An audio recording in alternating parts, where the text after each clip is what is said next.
ก็ไม่ลืมกันคือปั้นข้าวเหนียวยังหักเข้มข้นคือปนกับดอกกระเจียวน้ำใจเพื่อแผ่แลเลี้ยวกลมเกลียวสัมพันธ์มันแก่นแดดฝนก็ทนและสู้บ่สาว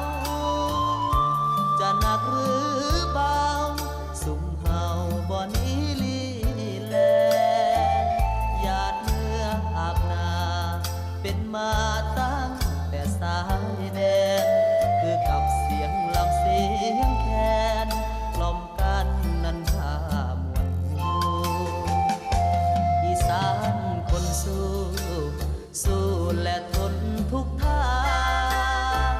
เหมือนดังทุกสร้างเพื่อให้มาสู้จะแดดหรือฝนก็ทนกันมาหน้าดูหนาวร้อนเพียงใดไม่รู้ศัตรู